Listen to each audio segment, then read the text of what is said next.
Hello student, KP chemistry point में आप सभी का स्वागत है। आज की क्लास में हम डिस्कस करने वाले हैं केपी तथा केसी में संबंध। ठीक है, जो साम स्थिरांक हैं वो यानी कि दाब के आधार पर और सांद्रता के आधार पर केसी जो साम स्थिरांक थे हमारे एक रिवर्सिबल रिएक्शन के साम स्थिरांक साम अवस्था जो हमने पढ़ी थी उसमें इक्विलिब्रियम कांस्टेंट जो था उसमें हमें केपी तथा केसी में संबंध ज्ञात करना है। आज की क्लास में केवल मैं आपको केपी और केसी में संबंध स्थापित करके दिखाने वाला हूं, जो कि बहुत ही सिंपल ट्रिक से बहुत ही सरल तरीका से मैं आपको ये डेरिवेशन प्रूव करके दिखाने वाला हूं। तो हमारे साथ बने रहना, वीडियो अंत तक अवश्य देखें। देखिए भाई, केपी तथा केसी में संबंध कल की क्लास में मैं आपको डिफाइन कर चुका हूं। के डॉट पे के सफिक्स में पी तथा के सफिक्स में सी क्या है। ठीक है, तो आप वो वीडियो अवश्य देख लेना। अब जैसे कि हम आपको ये दोनों प्रूफ करके हम बताने वाले हैं केपी तथा केसी में संबंध कैसे प्रूफ करते हैं। भाई देखिए, केपी तथा केसी केसी में संबंध निम्न प्रकार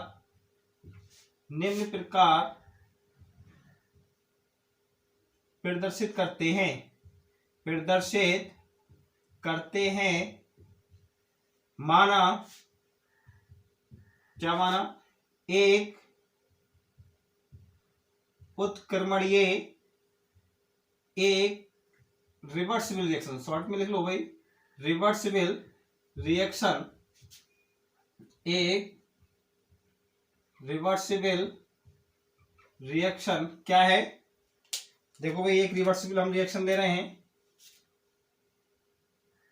ए B reversible C D.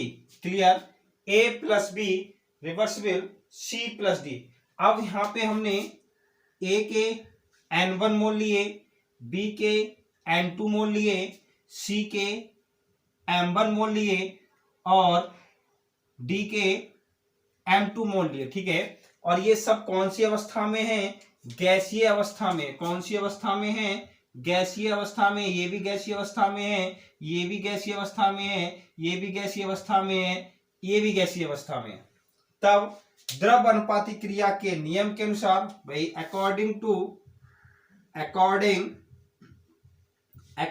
To law of mass action. ठीक है, according to law of mass action क्या हो सकता है? द्रव अनुपाती क्रिया के नियम के अनुसार आप जानते हैं, द्रव अनुपाती क्रिया के नियम के अनुसार केपी तथा केसी निम्न प्रकार प्राप्त होते हैं।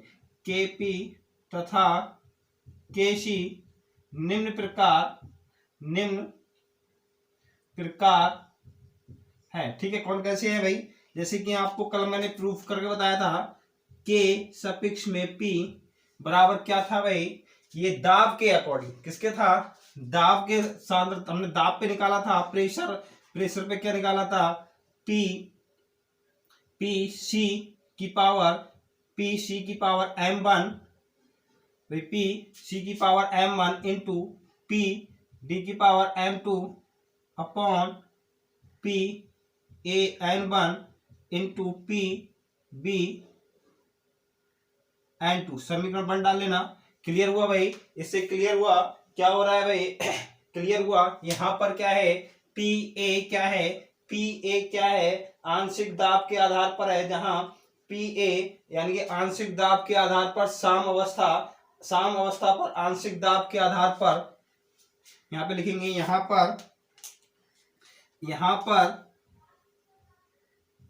पर PC dot PD PA PV A B C तथा डी साम अवस्था पर आंशिक दाब है। क्या है?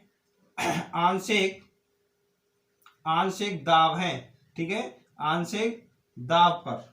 ठीक है, यहां पर आंशिक दाब है। क्लियर? ये क्या हुआ? यहां पर पीसी पीडी पीसी पीडी तथा पीए पीए पीवी क्या है? ए बी सी पदार्थों के साम्यावस्था पर आंशिक दाब है, ठीक है। तथा N1 तथा यहीं पे लिखना है तथा N1 N2 M1 M2 क्या है, N1 N2 M1 M2 क्या है भाई, क्रमशः मोलों की संख्या या अणुओं की संख्या, क्या है, मोलों की संख्या है, क्या है, मोलों की संख्या है। क्लियर, क्या है बेटा, मोलों की संख्या है, मोलों की संख्या है।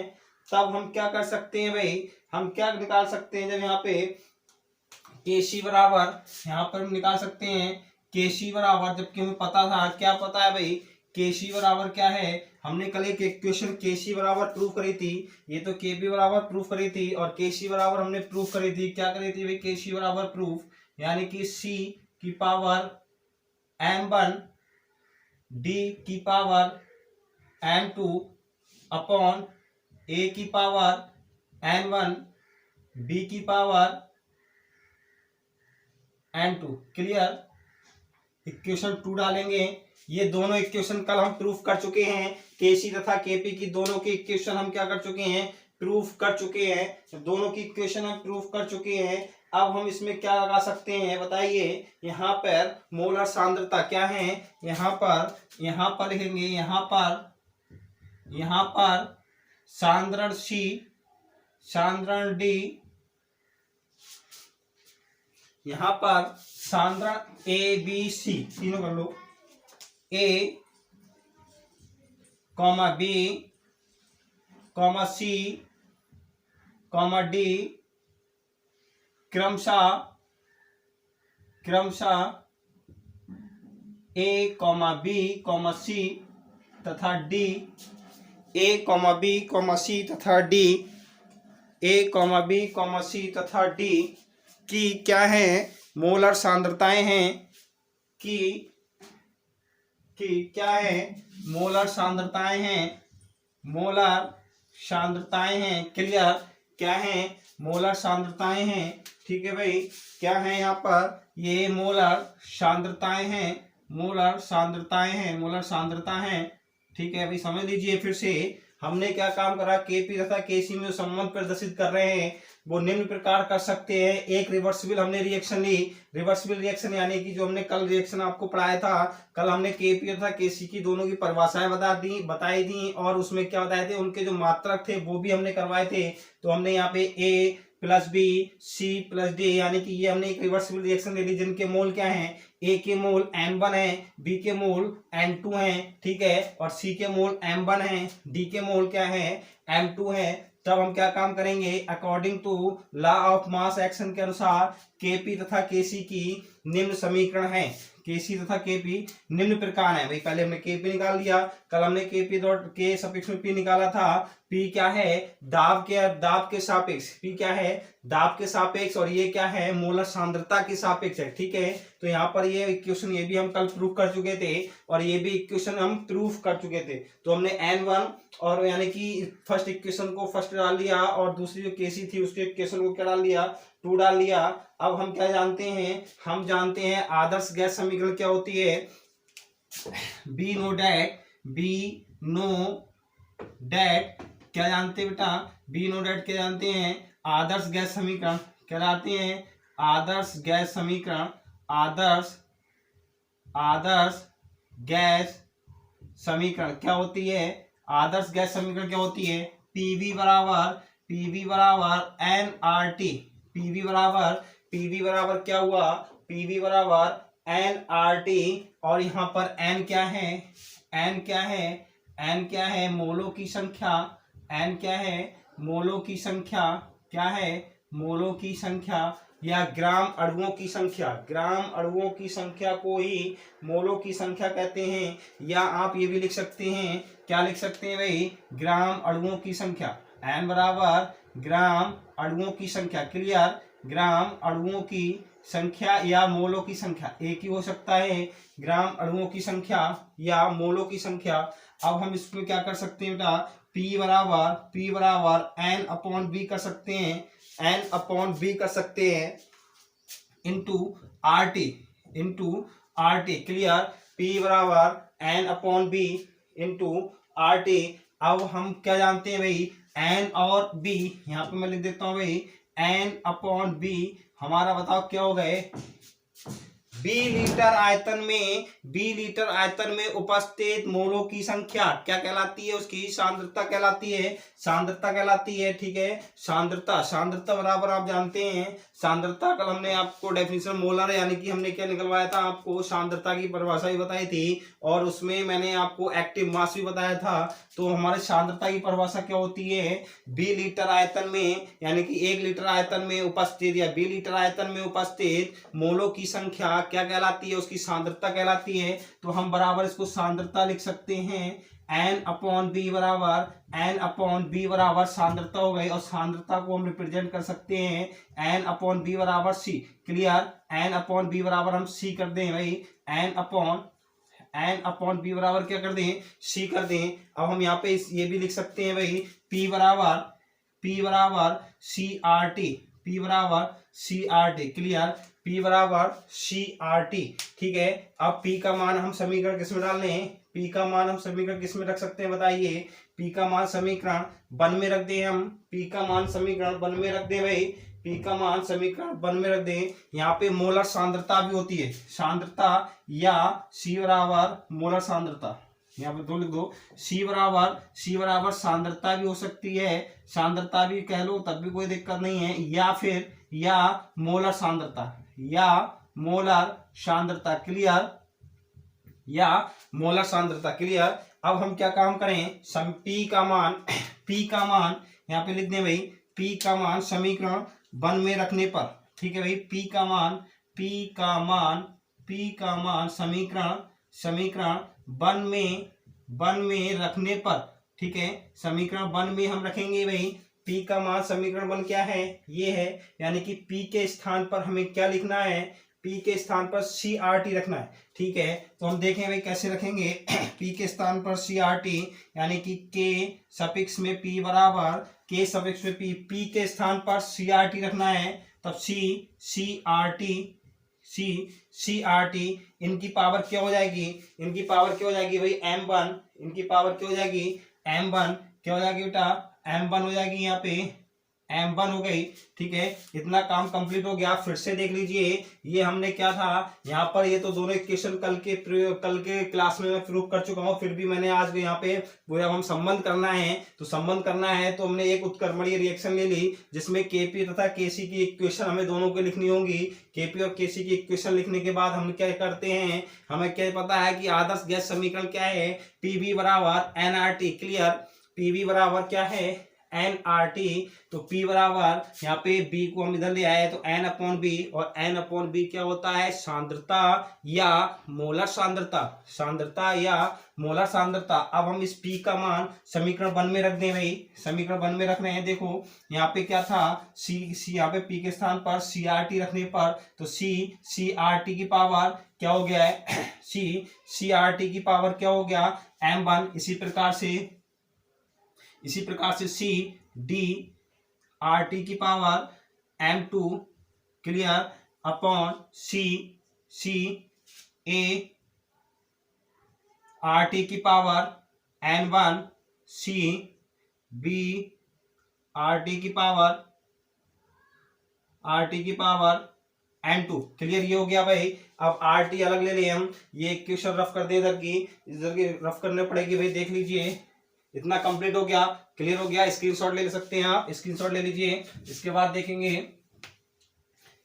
देखिए क्या करना है हमें भाई, यहाँ पे RT वाला पोर्शन अलग ले लीजिए।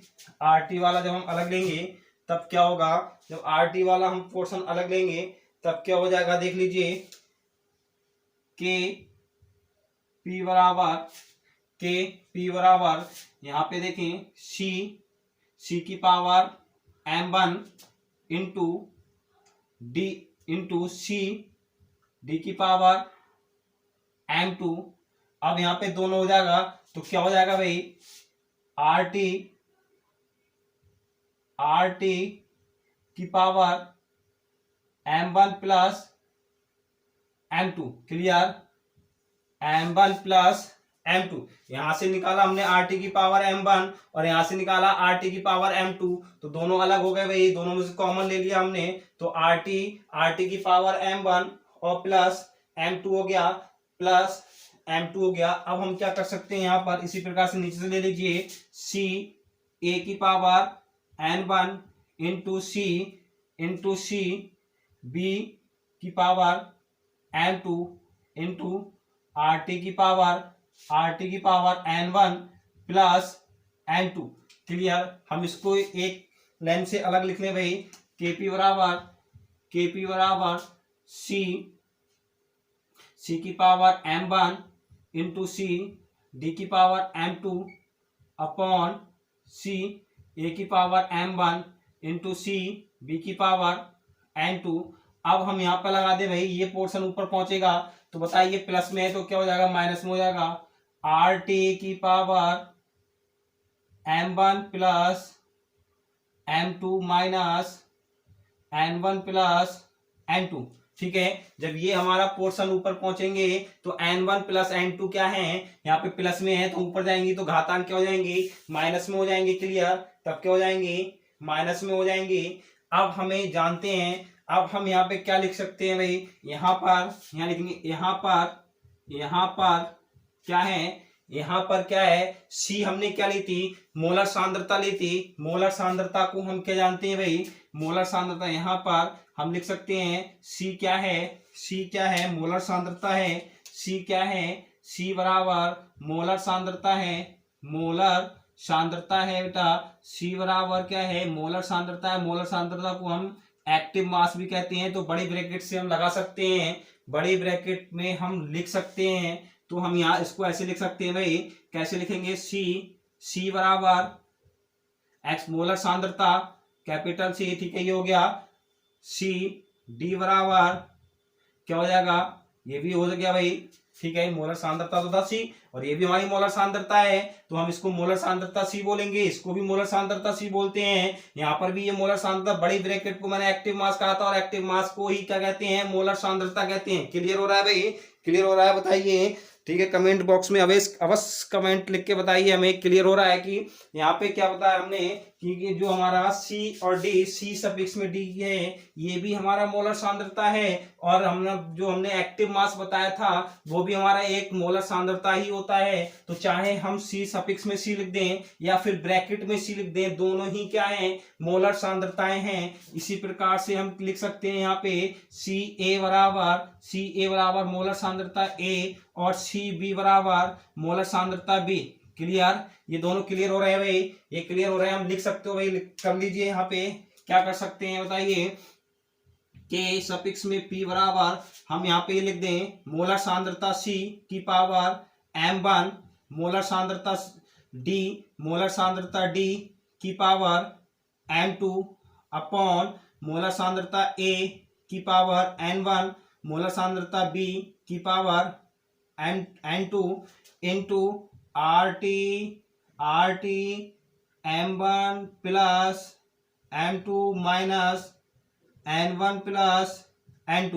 क्लियर, ये हो गया। अब आप बताइए, ये जो मान है हमारा इतना, ये मान किसका है, केसी का मान है नहीं है यहाँ पे, तो हम समीकरण 2 के लगा सकते हैं, समीकरण 2 से लिख सकते हैं भाई। यहाँ हम लिखेंगे अकॉर्डिंग टू समीकरण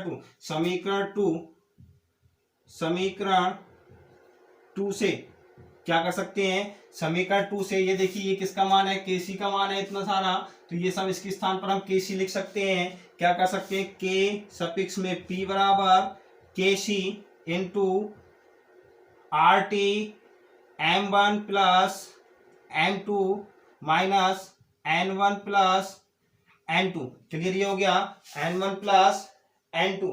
ठीक है भाई, n1 प्लस n2। अब हम क्या काम करें, हम डेल्टा n बराबर ठीक है, डेल्टा n बराबर क्या लिख दें, m1 plus m2 minus n1 plus n2। ठीक है, तो हम क्या कर सकते हैं, के पी बराबर के सी इंटू RT की पावर डेल्टा n। ठीक है, ये जो प्रूफ हुआ हमारा, ये जो प्रूफ हुआ ये क्या हुआ हमारा केपी तथा केसी में संबंध। क्लियर हो रहा भाई, केपी तथा केसी में संबंध प्रूफ हो गया ये हमारा। ठीक है भाई, केपी तथा केसी में संबंध प्रूफ हो गया। मैं इसको दोबारा से यहाँ पे लिख देता हूँ, जो हमारा संबंध प्रूफ होके आया है भाई। यहाँ तक तो आप समझ ले चुके होंगे, यहाँ पर भी क्लियर हो चुका होगा। ठीक है, यहाँ पर आप जानते ही हैं, यानी कि के सफिक्स में सी M1 और यहाँ पे M2, यहाँ पे RT अलग अलग कर लिया हमने। अलग करने के बाद में हमने क्या काम करा, जो नीचे वाली घातांक है इसको जब ऊपर ले जाएंगे तो माइनस में हो जाएंगी, बाकी सेम ऐसे लिख लिया। सी हमारी मोलर सांद्रता है, सी क्या है, मोलर सांद्रता है। और मोलर सांद्रता को हम बड़ी ब्रैकेट से भी जानते हैं, एक्टिव मास भी हम कह सकते हैं। तब सी सफिक्स में सी बराबर इस प्रकार हम लिख सकते हैं, सी सफिक्स में डी बराबर हम इस प्रकार लिख सकते हैं, सी सफिक्स में ए बराबर हम इसको इस प्रकार लिख सकते हैं, और सी सफिक्स में बी बराबर हम इस प्रकार लिख सकते हैं। ठीक है, जब हम इसको लिखेंगे तो हमारा ये नया फार्मूला आएगा निकल के सफिक्स में पी बराबर मोलर सांद्रता सी की पावर M1 मोलर सांद्रता डी की पावर M2 अपॉन मोलर सांद्रता ए की पावर N1 इंटू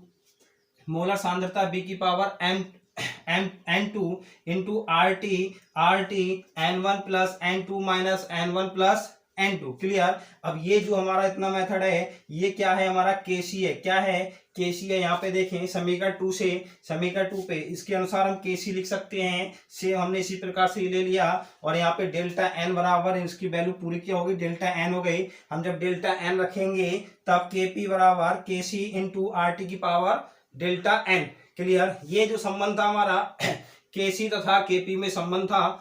आज के क्लास में बस इतना ही, कल की क्लास में मिलते हैं। जो हमारा फार्मूला प्रूफ होकर आया है केपी बराबर केसी इंटू RT की पावर डेल्टा एन, इस पर कुछ न्यूमेरिकल पोर्शन है, जो कुछ न्यूमेरिकल है वो मैं कल की क्लास में न्यूमेरिकल कराने वाला हूं। तो कल शाम 8:30 बजे अवश्य मिलना। कल मिलते हैं शाम को 8:30 बजे। अगर वीडियो पसंद आई हो तो लाइक करें, शेयर करें और सब्सक्राइब करें।